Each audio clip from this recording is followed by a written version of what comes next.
ChatGPT and AI tools are going to change the face of SEO, I'm sure we'll all agree, but what you're probably thinking is, how does AI impact link building and can it automate or make the process easier in some way? Well, in today's video I'm going to share where AI tools like ChatGPT can help your link building process and also where it will not help, so make sure you keep watching.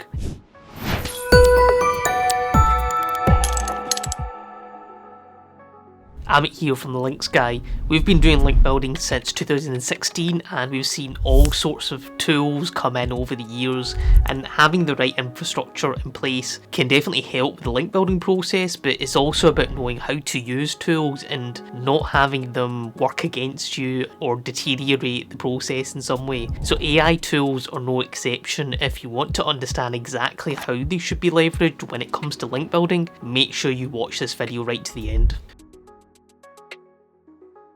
So there's a lot of advice out there about using ChatGPT to write outreach email templates, and if you don't use it correctly, this is probably the fastest way to have generic email templates that do not resonate with targets and have low reply rates. The problem is that tools like ChatGPT will inevitably keep producing templates that sound similar because it's just using what's already out there on the internet, and the problem is that means it'll just keep generating the same ideas over and over.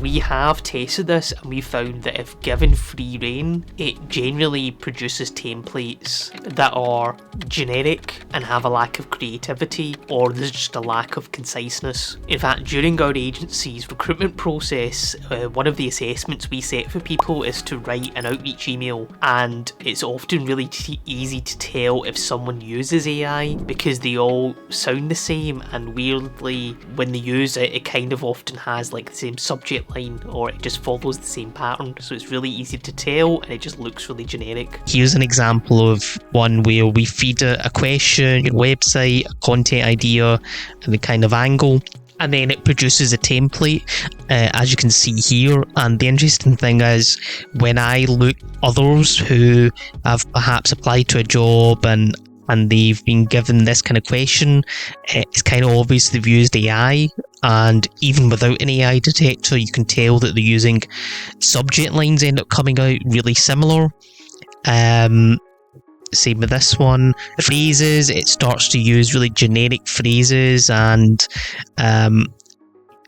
those things are repeated in the other emails that it creates, and altogether just not really amazing. So that's one of the things that you do need to keep in mind.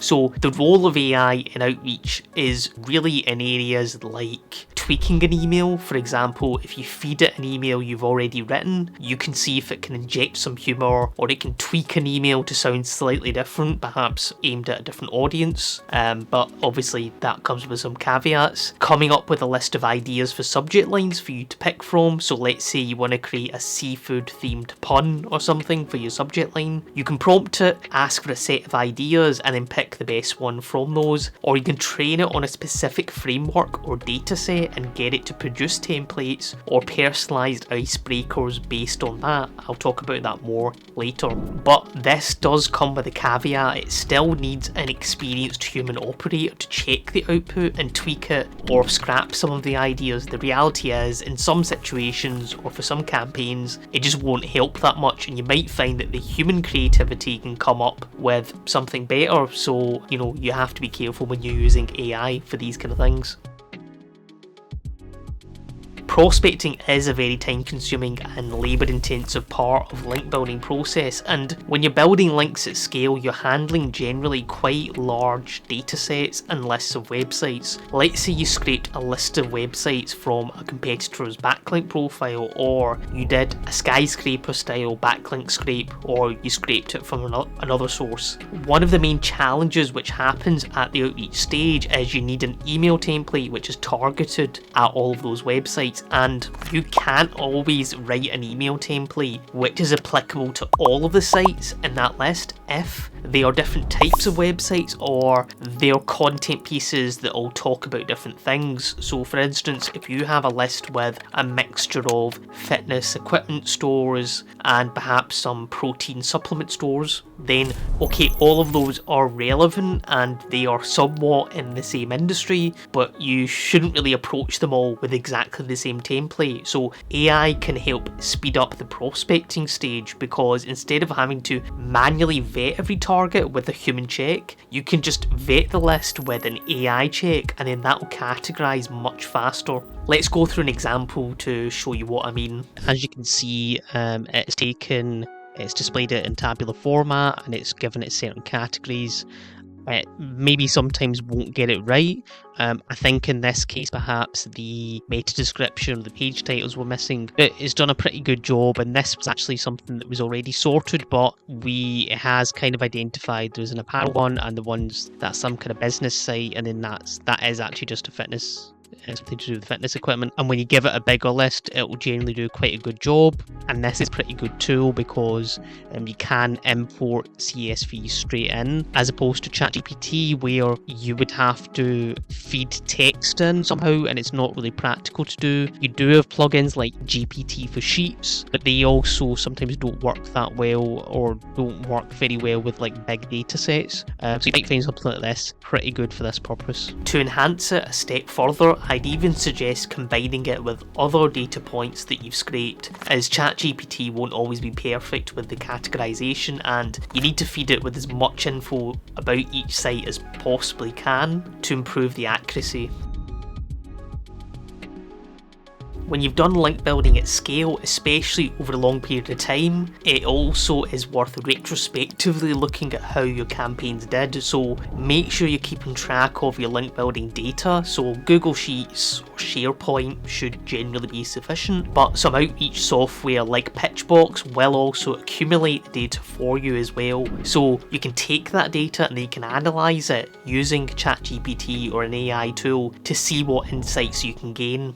For instance, which industries did you get most of your links from? What was the link type with the highest success rate? What was the commonality of your most successful subject line? And much more. In this way, AI can help you visualize that data, and then that will help you inform future campaigns. Here's an example of how we would do this. So we can use AI for visualizing a data set. So in this example, we've given it some data with various columns.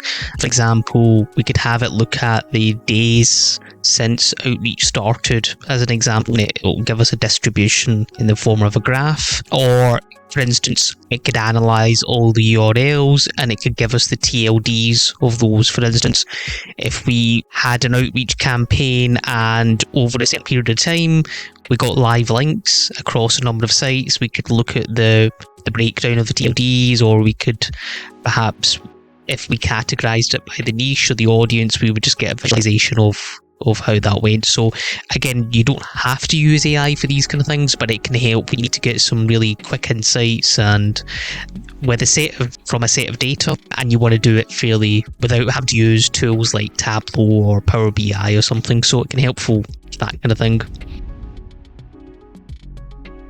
So this is where we can mitigate against some of the limitations of an AI tool. As we know, ChatGPT is essentially just using the internet and existing research when it creates any outputs. Where you can really enhance it is to create a custom GPT model, which is possible now, and training it on your internal proprietary data. So what this means is you can create templates, or you can create strategy ideas based on what's been working for you so far. Now this is a bit more advanced. It's not something I'm going to cover completely in one video, but the good news is that Pitchbox, for instance, are already working on something like this. So let's have a look at what Pitchbox and Gareth were talking about in a recent video. You guys have a closed data set here, a private data set, which, like you said, the platform's been going for 10 years, like plus your model is trained on your own data sets. But we are feeding our own data and giving it lots of instructions of what it is that we want and what it is that we don't want in those emails, which is critical for having a pretty solid email like this. There you go. Here's what it would look like. So, and again, it's tuned for the actual template. So you can see like it's high first name. This is our personalization fields.